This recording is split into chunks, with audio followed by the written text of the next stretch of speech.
হে everyone, আসসালামু আলাইকুম। Welcome back to Munni's blog. আশা করছি সবাই অনেক ভালো আছেন। আলহামদুলিল্লাহ আমিও ভালো আছি।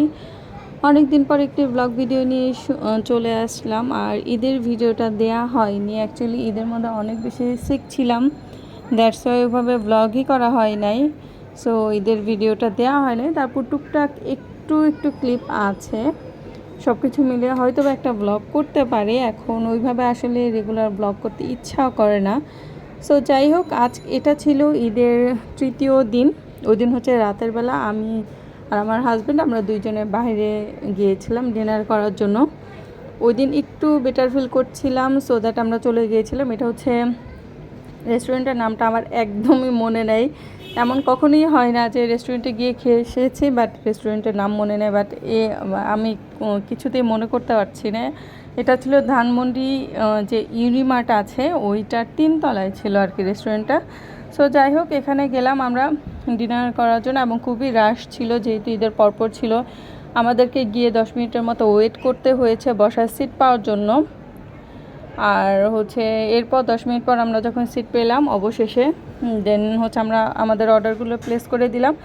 অনেক গরম ছিল, এখানে আমি একটা লাচ্ছি নিয়েছি। আর ওদের হয়তোবা হঠাৎ করে অনেক বেশি মানুষ হয়ে গিয়েছে, এই জন্য ওদের সার্ভিসটা তেমন একটা ভালো ছিল না। ওদের কি বলবো, ওরা হয়তোবা মেনটেন করতে পারছিল না, বিষয়টা এমন সম্ভবত। আর ওদের খাবারগুলোও একদম ভালো ছিল না, মানে কোয়ালিটি ধরে রাখতে পারে না। হঠাৎ করে হয়তো বা ওদের এত বেশি মানুষ হয়ে গিয়েছে, আমার কাছে এমনটাই মনে হয়েছে। যাক, তারপরও হচ্ছে প্রথমেই আমরা ড্রিঙ্কস নিয়ে নিলাম দুইজনে দুইটা। আমার যদিও জ্বর ঠান্ডা ছিল, তারপর আমি হচ্ছে এখানে লাচ্ছি নিয়েছি। লাচ্ছিটা কি বলবো, গরমের মধ্যে ঠান্ডা খেয়েছি, ভালোই লেগেছে। এরপর মেইন ডিশ যেগুলো অর্ডার করেছিলাম সেগুলো একটুও ভালো লাগেনি, তাই ভিডিওটা আসলে ওইভাবে ডিটেলসে করিও না, এই করতেও ইচ্ছা করছিল না। সো আপনারা কে কীভাবে ঈদ কাটালেন অবশ্যই কমেন্টসের মাধ্যমে জানাবেন। তো ফার্স্টে স্টার্টার হিসেবে এখানে ফিশ চপ নিয়েছিলাম একটা, এটা হচ্ছে প্রন ফিশ চপ ছিল।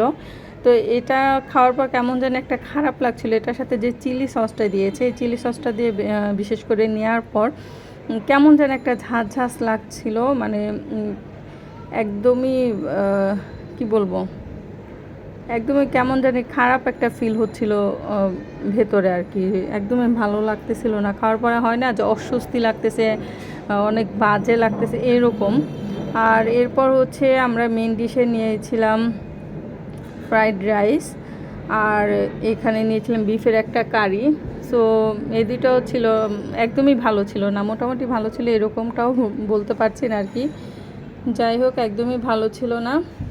সো এটাই ছিল আমাদের ঈদের পরের ঘোরাফেরা বা বাইরে ডিনার করা, যেটাই বলি না কেন। সো আমরা অল্প অল্প করে নিলাম এবং বাকিটা পার্সেল করে বাসায় নিয়ে এসেছি। তো আজকের ব্লগটি এই পর্যন্তই ছিল। আল্লাহ হাফেজ।